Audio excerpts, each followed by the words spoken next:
Welcome to A Double and Dice with your host Kim and Jocelyn. Pour your favorite beverage, Pull up a comfy chair, because we are ready to roll. Welcome to episode 119 of A Double and Dice, and today we're continuing on our keyword series. And our keyword today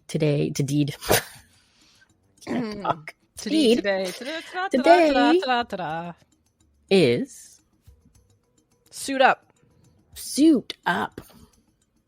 Very interesting keyword name. I didn't realize we were talking about How I Met Your Mother tonight. I've never seen that show. Oh, you not? You haven't? So I wouldn't know what that was saying if it was from that. So what's his name? Doogie Howser. What's his name? Oh, Patrick Harris. Patrick or something. You know what I'm talking about. He plays Barney Stinson in How I Met Your Mother. And he always wears a suit. So whenever they go out, he always says, suit up. But he's the only guy that wears a suit. Is it Doogie Howser? Did I make that up? No, he's Doogie Howser. I just can't remember Patrick. It's driving me nuts now. Neil Patrick Harris. There we go. It's Neil Patrick Harris. There you go. Neil Patrick. You had Patrick. I was blanking. So anyway, he plays a womanizer on the show. And that is the second time that I have made a How I Met Your Mother Barney Stinson joke tonight. Because the first one was earlier when I was streaming with Rob on Dice Station Zebra on Twitch, where we opened up a booster box of Star Wars Shadow in the Galaxy. And we opened up a Legend, wait for it, Dairy card. I don't know what that means. If you watched How I Met Your Mother, then you would. Okay. Sure somebody listens to us watched How I Met Your Mother. So I'm sure a listener probably does. One of our 4 people. No, I'm just kidding. No, we have more than 4 people. It's actually not too bad. It's been picking up a little bit lately. It's not like the heydays of the early pandemic when we were getting lots and lots of listens, but it has been picking up. Anyway, so we are going to suit up today, Kim. We are going to suit up. So what is suit up? Suit up. Suit up is when you put on a suit and you go out. No. When you purchase a character die with the suit up keyword, you may KO a character you control whose name matches one of those in the listed ability. If you do, you may immediately field the purchase die at level 2. For example, if you purchased a die with suit up Iron Man, you may immediately KO an Iron Man character die to immediately field the purchase character die immediately at level 2. Okay, immediately.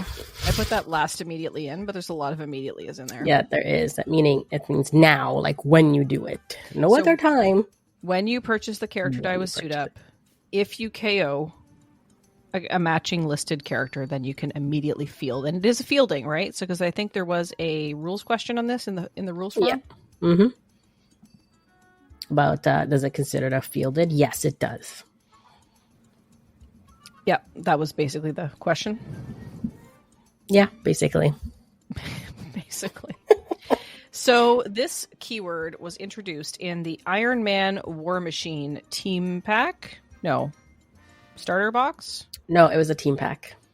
But it was like... No, it was a starter box. It was like the old team pack. I think it was a starter box. Yeah, it was a starter box. Yeah. So Iron Man War Machine. There are 12 cards in total. 11 of which came from Iron Man and War Machine. And then they brought it back for 1 card in Batman. Batman. And that's it. So do you want to do Batman? We should do Batman last because it's the most recent card, right? Yeah, that'll be the most recent set. So do we want to start alphabetically? Yeah. From the letter A? From the letter A. That's the first letter in the alphabet. And it's the first name of the card, which is Armor Wars basic action card. Tell me what it says, Kim. 4 cost. KO target character die with suit up.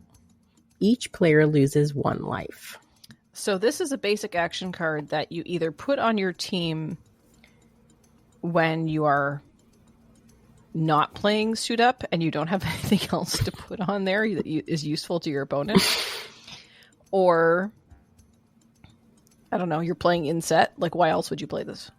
Yeah, you would have to be playing, drafting, whatever in set. It's trash. Because the Iron Man War Machine, wasn't it also a draft box? No, it was just No? it was just the It was just a starter? piece. Yeah. Then how would you even play really a game? I guess you can, but So I guess if you're playing it, so if you think about a starter box with 2 players, you could play it. And if you were playing in set, then putting this on your team, could be advantageous to you because you could KO your opponent's stuff. mm-hmm. It's target character die, it's not your character die. But then you're going to lose a life, so you have to be able to use it better than your opponent. Yeah, it's And interesting. 4 cost. Ugh. Yeah, 4 cost. So, what's the next one, Kim? Hulk Buster Iron Man. Rocket powered punches. Dearest gentle listener. 6 cost fist. Big guy. He's got Suit the up. Iron Man affiliation. Iron Man. When purchased, it says the flavor text. When purchased, you may KO an Iron Man character die to field this die at level 2. I would totally do it because it's a 155266377. Yeah, absolutely. If you had 6 energy and you had an Iron Man in the field. So this is interesting. So let's look at Iron Man. Yeah, because no Iron Man have suit up. What's our lowest cost? So our lowest cost Iron Man is from Age of Ultron, which is Iron Man, subtitle, Big Man, 3 cost bolt with no text. Okay. There's a blank Iron Man. I didn't even know that. Yeah, there's a Captain Britain Iron Man, but that wouldn't work because the name doesn't exactly match. No. And then you've got a bunch of Iron Men that are 4 costs, and then there's some 5 costs, some 6 costs, and a 7 costs. So, if you have a 4 cost or a 3 cost Iron Man in the field, let's say you buy the 3 cost, because that's probably how I would do it. You buy the 3 cost, and then you KO it when you spend the 6 to get that big guy in, because this one is a 143, 144, 264. So the stats are much better on our suit up friend. Yeah, I mean, even if that Iron Man 2 had a when fielded ability, you probably would want to KO it to get the when fielded when you roll it again the next turn. So it depends what Iron Man you choose, but yeah, I would go with a blank or a when fielded one. Interestingly, the next one, Iron Manor, Earth X, 4 cost bolt, also suits up with an Iron Man. Stats on this one are 144, 264, 266. But this one has a global. Now it says pay dot. Pay 0. I clicked on the card to read it. Once per turn, on your turn, spin down one of your Iron Man affiliated character dice. You may field an Iron Man affiliated character die for 1 less. So if you spin down one of your characters that have the Iron Man affiliation, is that what it's called? Iron Man affiliation? I'm pretty sure. I don't know what else it would be.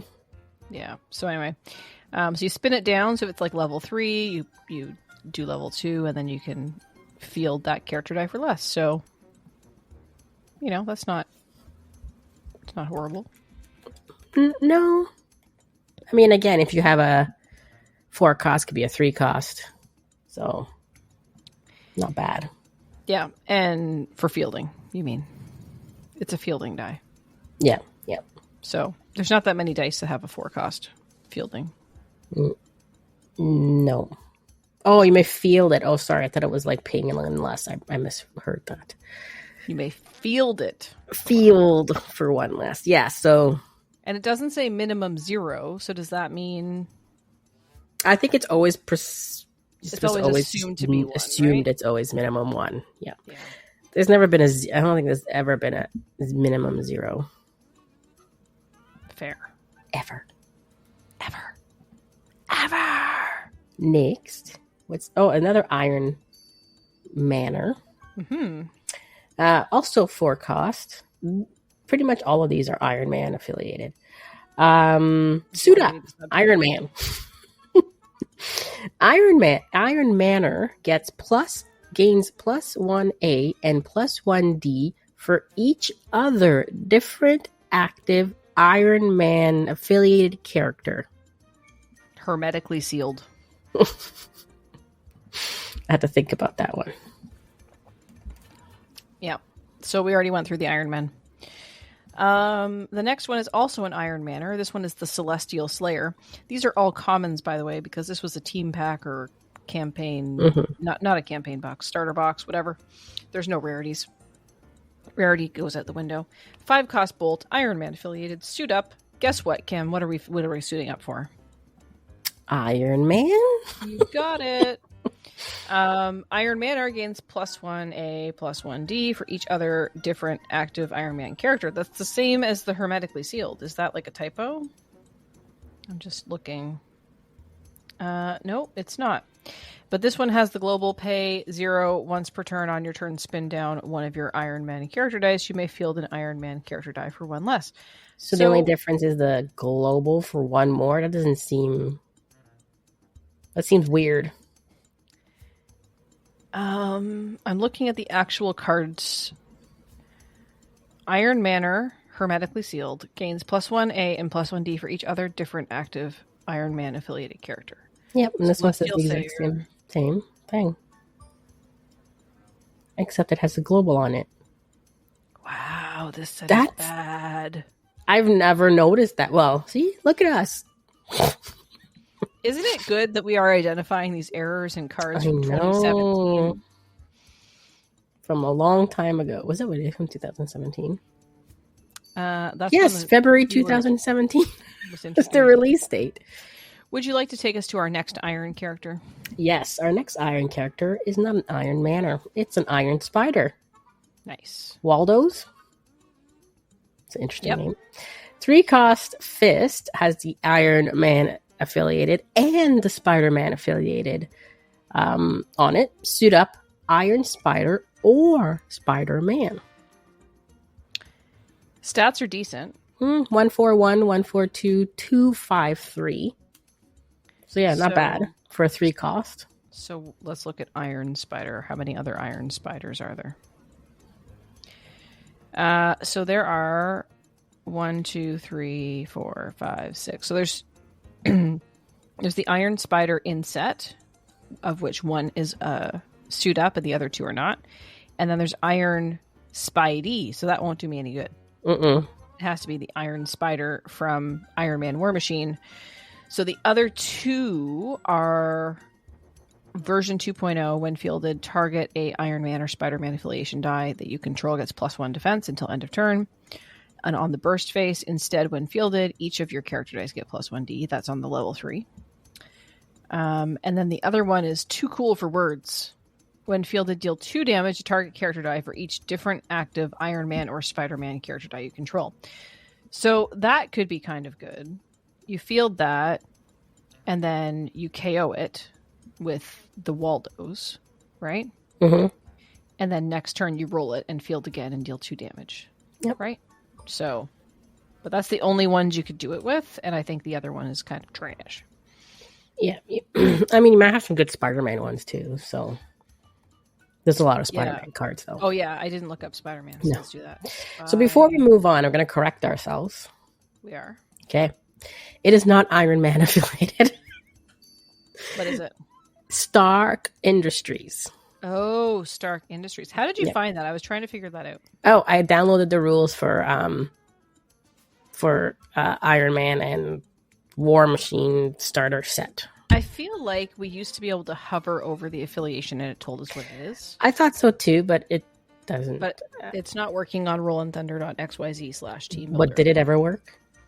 I don't know. Okay.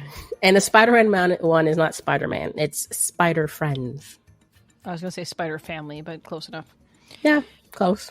Okay, so we've corrected ourselves. If you had a 2-cost, there's a 2-cost Spider-Man from Marvel Secret Wars, Peter Parker. He's a 2-cost Fist.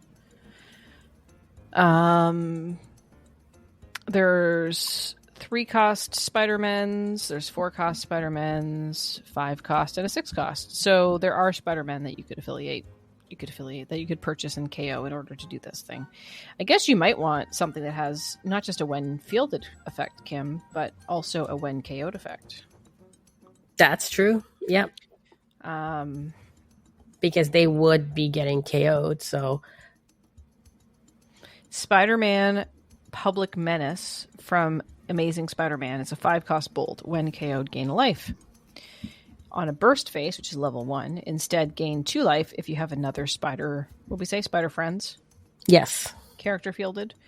With a bolt that says pay a mask. Pay a bolt. I don't know why I said mask.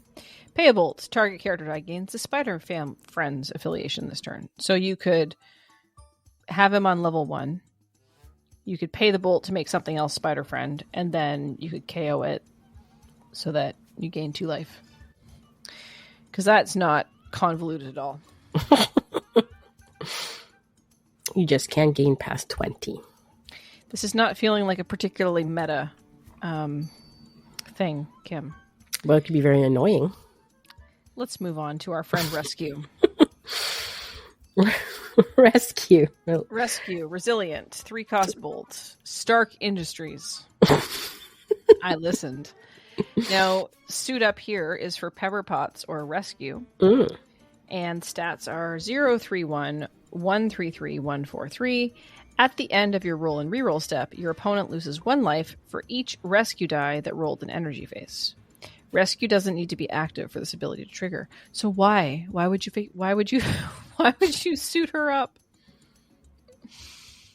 Yeah, this is weird. Like, I guess you'd only want to do Pepper Potts. But I guess but you'd have to KO the Pepper Potts to put Rescue in the field. But you don't want Rescue in the field. No. You want to roll her die on an energy phase. So I guess if you don't roll her any energy phase, just KO her if you have another one in there. I don't know. There's literally no reason to suit up this character. I don't know. Am I missing something? I think you buy it and you want to roll it. I guess you could, if you had one of them fielded, you could KO that one to bring in another one and get that cycle going. Because it would always be in your prep area. Maybe that's and you're always rolling it. Yeah. That's why I said you have to buy 2. At least. And have 1 there and then go and then 1 there. But that still doesn't matter because you always need to field 1 on its face. Yeah, I mean, if you suit it up. So is there any Pepper Potts? So Pepper Potts, there is from Thor, Age of Ultron, and Civil War. Most of them are 2-cost bolts, but there's a 3-cost bolt and a 4-cost shield. While Pepper Potts is active, well, that's not good. You're going to KO her. If Pepper Potts is the only character die in your field zone, well, that's not good. You're going to KO her. Pepper Potts can't attack.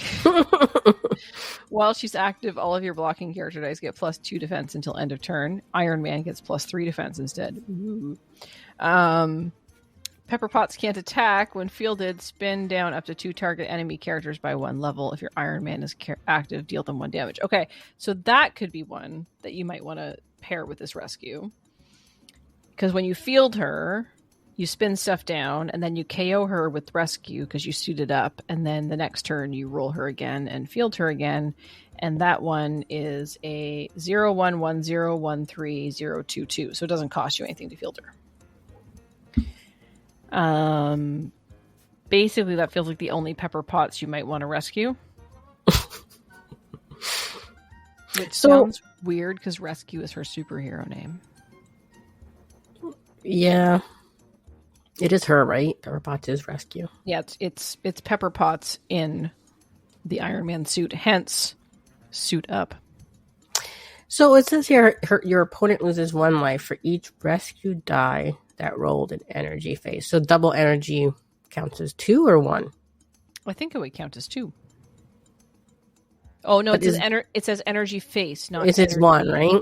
Yeah, it would be 1. It would say energy symbols, right? I think if it meant that is each correct. Individual one or something like that. Dearest Kimberly, that is correct. Sincerely, I didn't start it with Dearest Gentle Reader. Not reader. Dearest Gentle Listeners. That's why I did it. Oh, and I was supposed to practice my English accent. I did not. You were. You're fired. Moving on.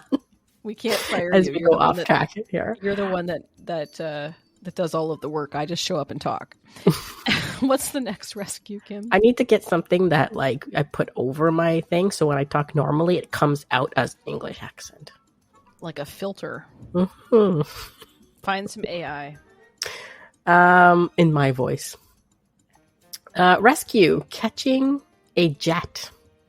Forecast. Bolt. Stark Industries. Affiliation. Suit up. Pepper Pots or Rescue. At the end of your roll and re-roll step, draw 1 die for each rescue die you roll that shows an energy face. Field any Stark Industries character die you drew at level 1. Return all other dice drawn this way to your bag. Rescue doesn't need to be active for this ability to trigger. I'm confused. So you, at the end of your roll and re-roll step, if you didn't roll rescue on a character face, you draw a die for each one that you rolled on an energy face. If you pull a Stark Industries, you just field it at level 1. Got it. I'm with you. Yeah. And then if you drew like a sidekick or something, it goes you back. Put it back in your bag. But depends how much rescue dice you're really rolling here. That didn't hit. The part where I was blanking was the rescue doesn't need to be active for this ability to trigger, but basically this is just a die thing. You have to roll the die. I get it. I'm with you now. It took me a minute. Rescuing is a little interesting. And I think the only rescue is the one in this set, right? Oh no, there was rescue in Civil War. And that one I was gonna say and in World's Finest, but that's not real. That's a basic action card that says to the rescue. And also World's Finest is DC. Even I know that. Can I take us off track again, Kim? Yes. Okay. So thank you. The company that I work for, I've told this story on Dice Station Zebra Twitch. So starting on August 1st, there's this big thing happening. They're bringing out Marvel trading cards. I work for an optical department that is in a grocery store. And the grocery store that I work at has a bunch of different names for the grocery store, different banners. So they're calling it the Loblaw universe, like the Marvel universe. And this is public. I'm not telling anything secret. The commercials are already out there. So for every $25 you spend at the grocery store, you get a pack of 4 collectible Marvel trading cards. Is this actually a thing? Is Marvel trading cards a thing? Why am I drawing like a blank? Yeah, it's a thing. They're doing it specifically with the grocery store. So when you go to the superstore, if you go to the Milton Superstore to do your groceries, I just outed you, sorry. If you go to that store that's they don't know where. West of Toronto, where you live, and you spend $200 on groceries, you're going to get 8 packs of these Marvel collectible trading cards. And anyway, so today at work, apparently I wasn't on this meeting or I missed this part of the meeting, but apparently they're going to have people at the store like dress up like Marvel superheroes to make some excitement. I didn't hear this part, so I can't speak to the veracity of it. But then one of my colleagues said, if you wear your Spider-Man cape. And I was like, okay. Spider-Man doesn't typically wear a cape. I'm not saying Spider-Man's never worn a cape. I understand that there are versions of Spider-Man that have a cape, but generally Spider-Man doesn't have a cape. I became the Marvel expert on the call today, and somebody said, well, Batman wears a cape. I'm like, Batman's not Marvel. So I was always the superhero expert at work, but now I'm especially the superhero expert at work because people started talking about Wonder Woman. I'm like, no, that's not Marvel. That's DC Comics. You're in the different universe. You're in the different company. Let's bring it back, people. I'm looking this up. Marvel trading cards. And then they wanted to know like what the female characters were and who could be dressed up as what. And I was like, oh my God, here's a link. Because we were in the middle of a meeting and I was like, anyway. But is this an actual game or it's just a collectible No, they're just thing? Collectible trading cards. They're just for trading. It's not for playing. Okay. To the best of my knowledge. They are just trading cards. And you can also buy the collectible album to put the cards in. Mm-hmm. Anyway, There's a it whole starts bunch of different August ones. 1st. So if you need to do your groceries, wait till Thursday. We don't go to a superstore. Wait, Well, that's superstore, silly. right? As part of them. Yes. What's the other one? There's like a zillion. Yeah. I'm not like making this an advertisement for my work. I just was talking about the fact that I became. They're trying to get people in the store. So, anyway, you can look it up. You can go to the internet and look up Loblaws, and you can see all the different companies that we have across Canada. And if you live in a border town and you want to get some of this stuff, just cross the border August 1st. It's a limited time. Anyway, so that's Rescue. And we are moving on to Space Armor Iron Man Model 5. Or in French, Cat. Think. Cat is 4. He is a cat cost shield with a Stark Industries affiliation, and we are suiting up for Iron Man again. Stats on this one is 135, 137, 247. Good on the defense, I guess. But I like the other one, like the Hulkbuster Iron Man, better. Yeah. I guess it's a 6 cost versus a 4 cost. So True. We already looked at the Iron Man. Would you like to move on to the next one? Space Armor Iron Man Deep Space. 5 cost. Shield. Stark Industries affiliation. Suit up Iron Man. And this one has a burst. And by the way, Space Armor has a burst on level 1 and level 2. Or asterisk, or what do you want to call it? So each time an opposing character die deals damage to Space Armor Iron Man, you gain a life. That would be perfect to have like a force attack and a force block into him. Yeah, he's got a good defense. Mm-hmm. It would take a lot to KO him. You'd have to put some effort into it. All right, so finishing up our Iron Man War Machine cards that introduce the term suit up. We have War Machine, JRXL 1000. 4 cost shield Stark Industries keyword. Now, affiliation. He has additional keyword. It's called fast. What does fast do, Kim? You go fast. That's right. Characters with fast deal combat damage before other characters, all at the same time, instead of at a regular time of combat damage. Basically what it means is it can KO your stuff before it gets KO'd. Right? So if I'm blocking something and I have fast, I'm going to KO you before you can KO me. Stats on this are 024, 134, 245. There is a burst face on level 1, and we are suiting up for Iron Man. Right. And on the burst face, it says sidekicks can't block War Machine. Seems like Iron Man is a poopy. He always needs to get KO'd. Yeah, I know, right? By the way, I hate Iron Man, just so anybody knows. Hate him as a character. Good for you, because did you hear that Robert Downey Jr. is going to be Doctor Doom now? Which makes no sense to me, but it's the whole point of the multiverse, Kim. It doesn't make any sense. Because Robert Downey Jr. needs money. I don't think he needs money. He does look kind of Doctor Doom-like. If you didn't see what we're talking about, there's obviously videos all over the internet of the San Diego Comic-Con reveal of Robert Downey Jr. as the upcoming Doctor Doom in, like, is it 2025 or 2026? I don't know. I wasn't paying attention. I have no idea. Sometime in the future, not this year. And I was looking at him, and I was like, dude's looking kind of old. He probably is old. Like, how old is Robert Downey Jr.? I mean, he's had a tough life, right? I could tell you because I'm looking up something else over Robert Downey Jr. I'd like to point out, but he is. Want to take a guess? There you go. All right. I have the internet. The internet tells me. So he is 59.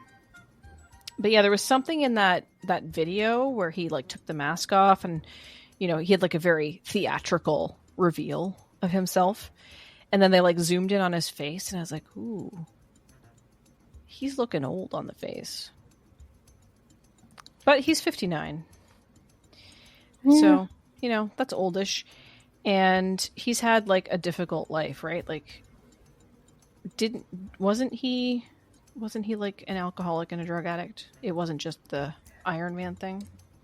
Possibly. Am I making that up? If I made that up. Yeah, sober since 2008. Addiction made Robert Downey Jr. a literal liability, nearly ending his career.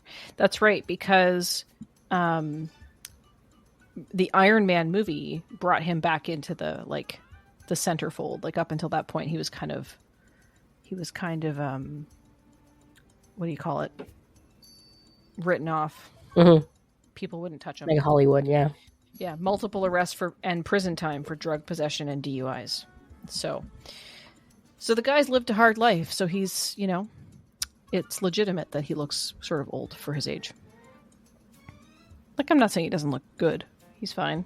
But, there was something in his face. Like, when you get old, your face starts to look old. Yeah, you're wrinkling. If you get close in on it, it's exactly what it is. Like, if he had a mustache, he might look creepy. But it would maybe cover some of the wrinkles that made him look old. I don't know. But I didn't know Dr. Doom was, well, I guess, I don't know. Maybe his armor makes him look buff. Oh, Dr. Doom? Mm-hmm. Yeah, for sure. There's armor there. Anyway, so we're off track. That was Iron Man War Machine. Draxel, JRXL 1000. Or just JRXL. Did we read the stats? I think we did. Yes. All right. So what's last, Kim? Last but not least, from the Batman. Batman. Thomas Wayne, corrupted by pain. 3 cost fists with the Bat family, I believe it is. Affiliation. Bat friends.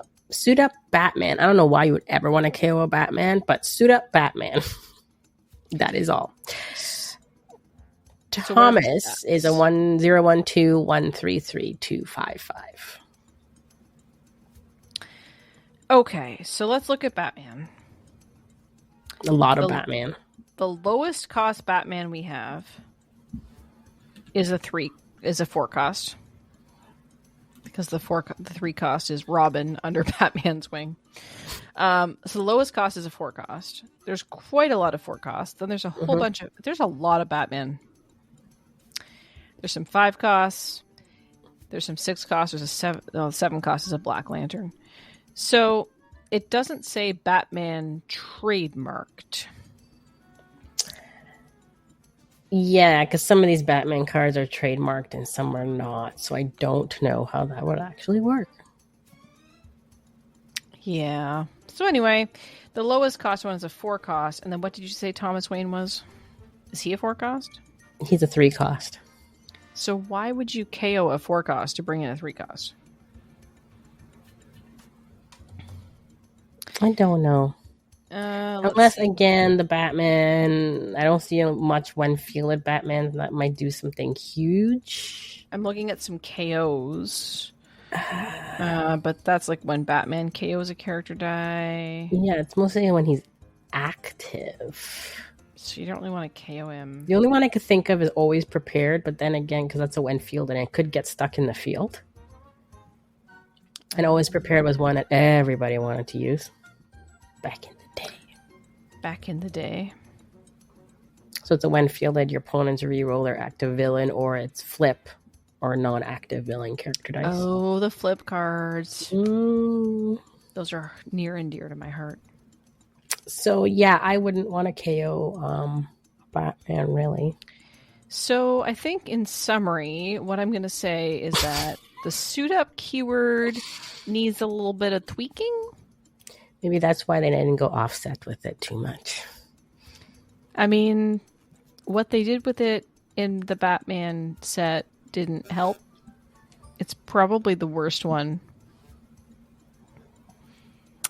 I mean, the rescue's kind of weird because, like I said, you kind of don't even want to have her in the field, but maybe it gives you that cycle. Iron Spider, there's not a lot of versions of him to work with. Spider-Man, not sold. I don't know. What are you thinking? I don't know if I like any of them. Like, I wouldn't know if I really would want to play with this. Like, Yeah, like up until this point, I think you and I have at least come up with at least one thing that we would want to try out of these obscure keywords. Obscure as in not very popular, not obscure as in the keyword obscure, which we did as one of these episodes. Yeah, not sold on this one. If WizKids is listening, I think the concept of Suit Up is super cool. Yeah, but I think what they're suiting up doesn't work with the other cards, I guess. Really. Like, there's not much benefit from it. I think there's opportunity to improve. Mm-hmm. But I like the concept. I like the concept if you buy this thing and you KO something and immediately, right? You get to bring in something at level 2 with pretty decent stats. Because like if we just go straight down the level 2s, you've got a 2/6/6, a 2/6/4, a 1/4/2, a 1/3/3, a 1/3/7, and a 1/3/4. So the stats on level 2 are pretty good. So unless the stats are really bad on the Iron Man, Pepper Potts Rescue Batman. Pepper Potts is not very good stats, but... Yeah, but I think her abilities are different, right? Like... Mm-hmm. Anyway, so yeah, I'm not sure I'd want to build a team with any of these. And I really think that they should have looked at Iron Man or Hermetically Sealed and Celestial Slayer, because someone made a copy-paste error there. They forgot to update the text. It almost makes me wonder if Hermetically Sealed was supposed to be blank, except for Suit Up. Maybe. But the cards, see, like, that's so weird. I know, but it's a 4 cost and a 5 cost for basically the same effect. The only difference is the global, but you don't need to buy the figure to buy the figure. I'm saying HeroClix. You don't need buy to a buy 5 the cost die for a global. to use the global. The global is there for you to use whenever you want. I do what I want. Yeah, it seems weird. Unless, is to not play with Suit Up. Yep, I don't know. Seems interesting. Internet changed my mind. But you know what? I the only thing I would do is if I was doing a Suit Up, I wouldn't. I'll probably suit up an Iron Man. I'd have to find an Iron Man does something good when it's KO'd or something good when it's fielded. And there's lots to choose from for suiting up Iron Man. So Iron Man with the word KO, there's only 11 cards. Yeah. And of those, 1, 2, 3, 4, 5 of them have the Suit Up keyword. So there's only 6. So Hulkbuster Iron Man, that won't work because it's not Iron Man. So there's one... I'm not going to talk about this one because it's a keyword we might talk about at some point. Avengers Infinity, Iron Man, Anthony Stark, 5 cost shield. When Iron Man is KO'd, gain 2 life. That's basically all we got. Mm-hmm. Except for the other thing, which we'll save for later. That's when KO'd. And you said when fielded. When fielded, there's 6. There's 5. No. Probably more gain life. There's 4. Yeah, not feeling it. So please tell us if you have successfully built a Suit Up team and if there's something that Kim and I are missing. Because right now, not so sure. Don't think I want to suit up. No. No. Definitely not. So yeah. But I think I picked our keyword for next time, Kim. Okay. So is it the one that you're hovering over right now? Yes. Okay. I think it will be a good tie-in to this episode. All right. Anything else on Suit Up? No. Okay. Let's suit up the dice bag. All right. The dice bag has been suited up, and we had a comment from a new listener. Right? Well, we don't recognize the name. To the best of our knowledge, this person is a new listener, yeah. AKA did not comment before recently. And this was on YouTube, Kim? Yeah. Kim did all the work today. Did I mention that? Bookmaker Makes on YouTube said, your podcasts are definitely growing on me. It's nice to see someone making content for Dice Masters. You're absolutely giving me more Dice Masters content than WizKids, that's for sure. Super glad that you commented, Bookmaker Makes, and welcome to A Double Double in Dice, where we talk about Dice Masters and other things. And thanks for commenting. We appreciate you. We are the literal only Dice Masters content that I am aware of happening anywhere right now, including the WizKids emails, which has dropped Dice Masters off of the newsletter at the bottom. No more. It doesn't say, like, I'm looking at it right now. I'm trying to load it on my phone. There's like HeroClix and other things, and stuff is not loading fast, so I can't answer that. But we'll come back to it. Kim, you received a direct message. Yeah, I received Discord. A direct message from, well, not me, you and I received a message from Jackalope's Pan, aka Nick. And all he said was, didn't want to leave you out, but I have nothing to say. He didn't have a lot to add to the last episode. He added some stuff publicly, which we'll talk about in a second. But I think he said, didn't he say something about he didn't intend to leave you out? It was just that he hadn't met you in person, and he and I already had like a chat going, so we'd met in person type thing. There was something in there about that, I think. Yeah. So anyway, we now have a group chat with Nick. So... yeah, all he does is talk about Double Double and Dice in that chat, and he can talk whatever he wants with you outside that. So that will happen. He also confirmed that he watched Bridgerton. Yes. So, and the music's awesome. Okay, so on the bottom of the WizKids emails, it now says board games. This is in order, FYI.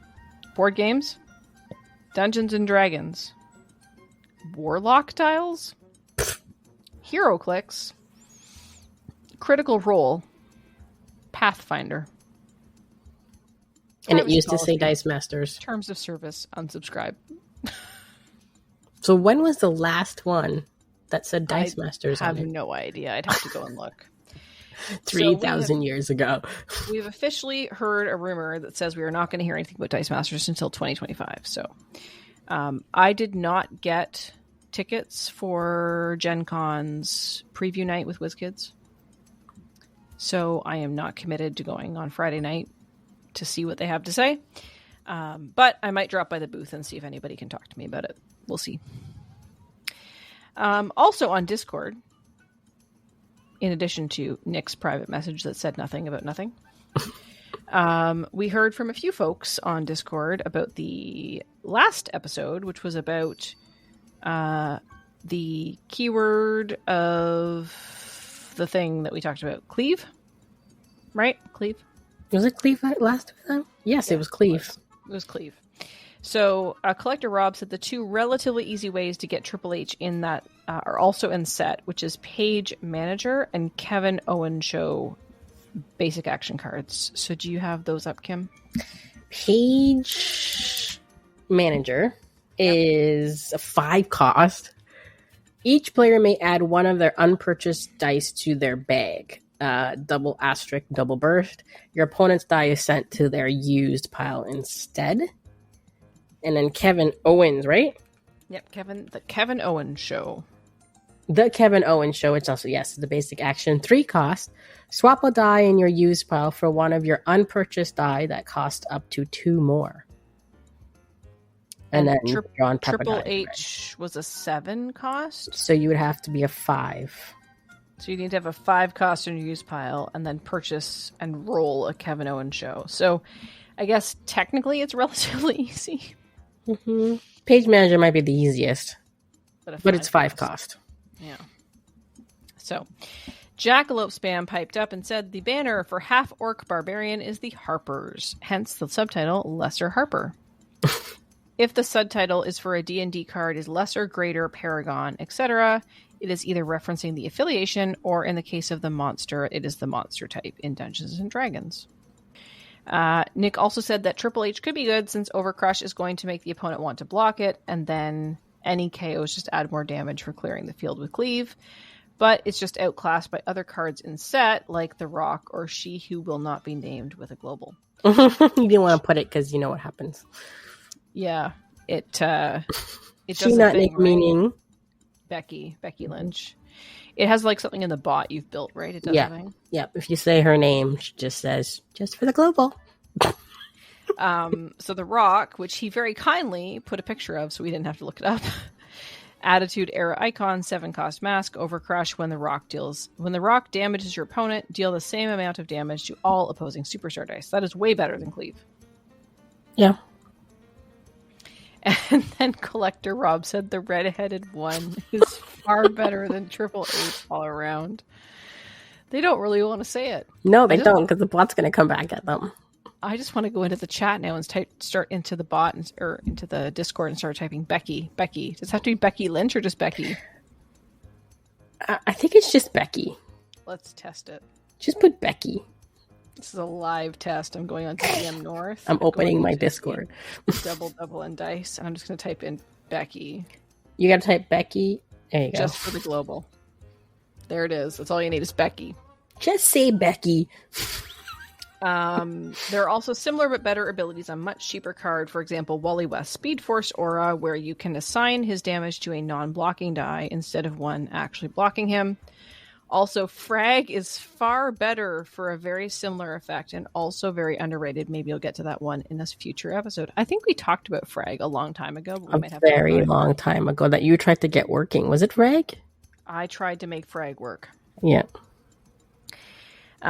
Nick confirmed Cleave is a lot like Frag in many ways. Most similar is that nobody really used either.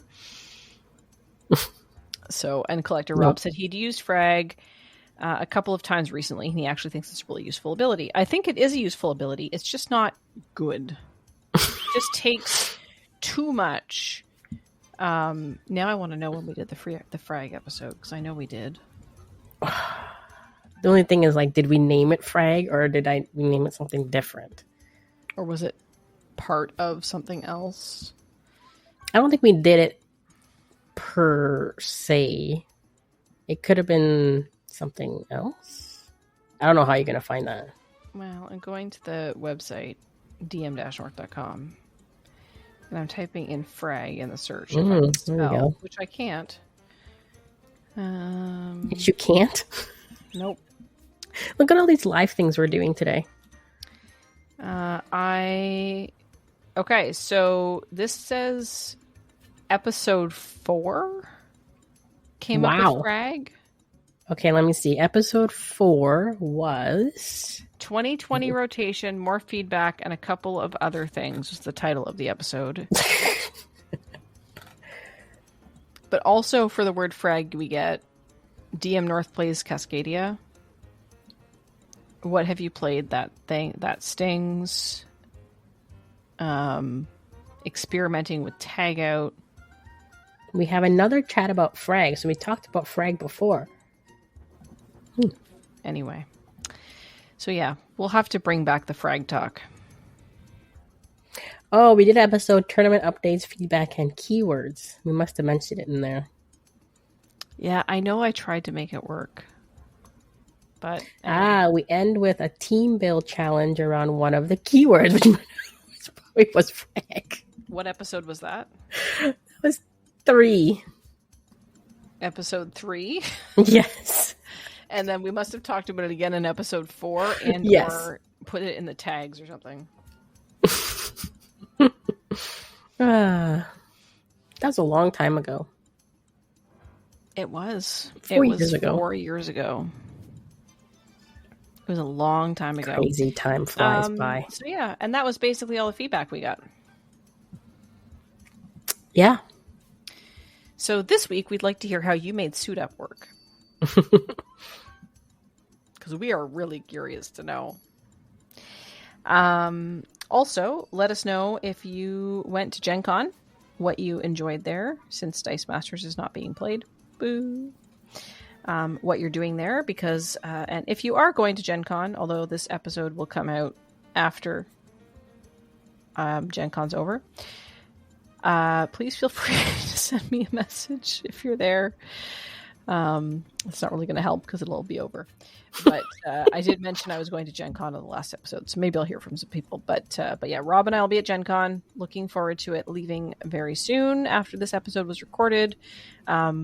Arriving home very soon after this episode was released. And then we'll talk about what Gen Con was like when I get back, right? Yes, we will do a Gen Con episode. We will do a Gen Con wrap-up that will have nothing to do with Dice Masters. Unless I can get some kind of info from somebody at the booth, so I'll see what I can find out. There'll be some tie-in with Dice Masters. Not making any guarantees or promises on that. What else did I have? I was going to say something else, and I forgot what it was. So I guess that's all we got. Oh, anything else, Kim? No. Kim and Jocelyn play random TCGs? Not really. Nothing new. Still playing Arena? Yeah. I hate people sometimes. Good thing you can't really chat in that thing. Yeah. Because I'll call everybody boring, annoying. The new set is in pre-release. Bloom Barrow. You got it right this time. I did. I've been practicing to make sure I said it correctly. I have not had a chance to go to pre-release yet because it's been too busy getting ready for Gen Con, but I do like the art on the cards. I'm hoping to be able to try. All of the stuff is sold out at Gen Con. Like, Gen Con is sold out for like basically everything, but I'm hoping I can walk up and maybe do a Lorcana draft or a Magic draft or something like that if I have some free time. I will be playing role-playing games and HeroClix primarily, plus whatever else I can find, and possibly being a pack mule for some people that want things that didn't go to Gen Con. It's very small. Matt. It's very, very small. You're not it could fit in your pocket small. That asked me for stuff. What's that? You're not the only people that asked me for stuff. You were just the first ones. One and only. Anyway, I'm going to see what I can do. Gen Con's a little crazy. It is 100% sold out. So it's more popular this year. Last year, they sold out 4-day badges, but you could still buy single-day badges at the door. 4-day badges for this year sold out weeks ago. And up until a couple of days ago, they still had Sunday badges left, but those are now sold out as well. So there's literally no way to get a ticket if you don't have a ticket. So Kim, start planning for next year. I was going to go this year if Dice Masters was there. You know that, right? I know. But there's also way more things to do than Dice Masters. Yeah, next year. Apparently, see, next year I have maybe possibly 2 trips planned next year, so I don't know. 28,000 events happening. I would just be going around and I would spend so much money and I would have to bring 100 luggages. Well, you could drive. How long is that drive? From where you are, it's about, like, if you didn't stop and the border was, like, super smooth. So I didn't sleep or eat or pee. Well, it's only 8 hours. How many? 8. That's not that bad. It's not. Like, if you stopped for a meal and a couple of bathroom breaks, like, you could probably do it in 9 or 10. Yeah.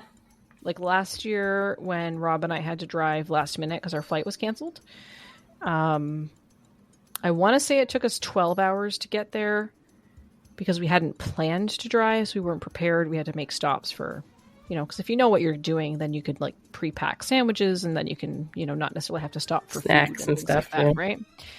We had to stop and get, like, water and whatever because you don't plan to take that when you're getting on an airplane because they take it away from you. So there's that. Coming back, we did it faster. It was probably, I want to say maybe 9 or 10 hours for me, but I live an hour further away now from the border. So anyway, so yeah, it's a doable drive if you like driving, right? If you've got a reliable vehicle and stuff, it's totally doable. But it is a lot of time in the car. Yeah. They also, but it might be way cheaper than flying, so. It's a 6 of one, half dozen of the other type thing, I think. It's nice to have access to a car, but then you have to pay for parking. Mm-hmm. You have to pay for gas, which is going to be cheaper than a flight, especially if there's multiple people in your car. But it's wear and tear on your car, all the kilometers, etc. There's some tolls. And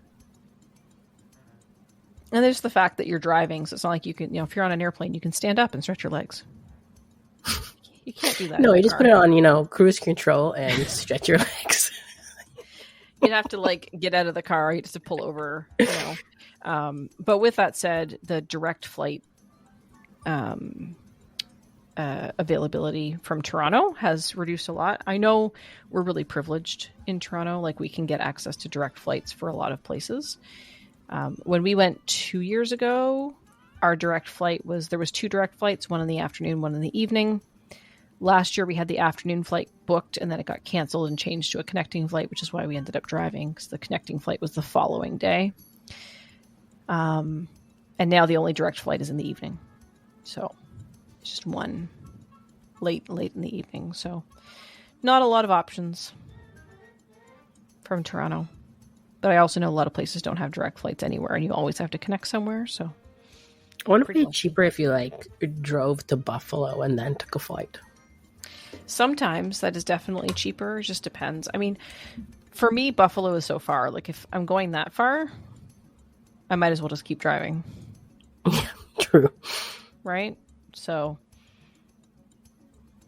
I guess it just depends. And Buffalo is not your ideal crossing point to go to Indianapolis. You'd probably be better to cross in Windsor to Detroit. Which is a long drive to Windsor. Yeah. I mean, I'm used to it now. I do a lot of driving for work, so it's doable, but I don't drive 8 hours. So I mean, time it takes you from where we are to drive to Windsor, that's halfway through to Minneapolis. So Indianapolis. Yeah, it's Detroit is about the halfway point. So anyway, so yeah, you could just drive, Kim, and then you wouldn't have to worry about taking extra luggages. You could just drive and then pack your car full of games that will take you forever for you and Matt to play on Saturday nights. But I would have to own it.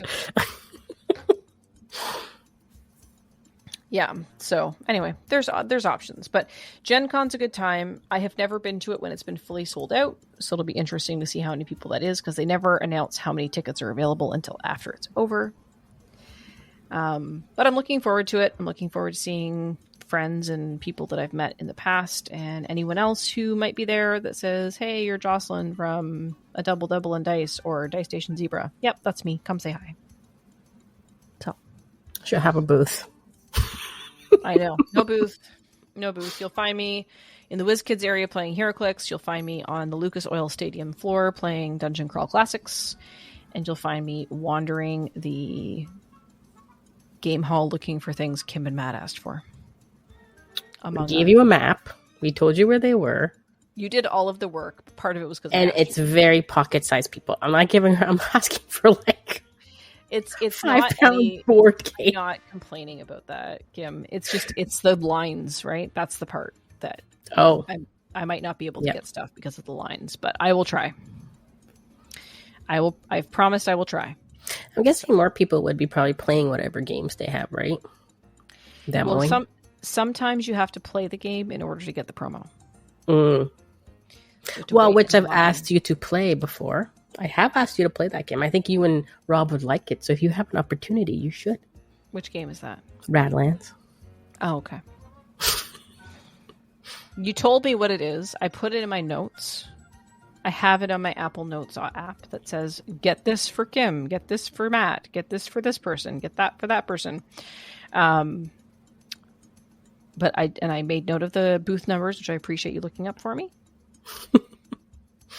Which is in the total opposite ends of each other, the two that I asked for. Yeah. But with all of that said, so Gen Con, by the time you hear this, we're back. And then we'll hear all about what happened. And what TCGs I was able to play there. Yeah. And then Kim can have FOMO and make her plans for next year. One day. All right, I think that's it, Kim. We've just been babbling for a little. We have been. So, All right. So if you would like to add to our babbling, we would appreciate that. And you can do that in all of the following places. You can send us an email at tripledpodcast@dm-north.com. You can find us on our website, which is dm-north.com, and make a comment on our episode post. You can join us on our Discord, dmNorthTV, where we have a Double and Dice podcast channel, which is where most of our conversation happens about this podcast. You can join us there. You can also at us on Kimcord. Yes, Kimcord, best name ever. I own Discord. It, people. Kim is at Super K. I am at Jostitch, J-O-C-E Stitch. And spoiler alert, you can make a group and message us both together. 100% a thing you can do, as Nick has just proven. You can find us on all the socials, which include Facebook, Instagram, TikTok, X, Twitter, and Threads, and anything else that is out there. We're pretty well on it at dmNorthTV. Don't forget to join Kim and Matt on Saturday nights on youtube.com/dmNorthTV or twitch.tv/dmNorthTV, where they stream board games from their, what I don't like calling their shelf of shame, but that's what they call it. And until next time, on a double and dice.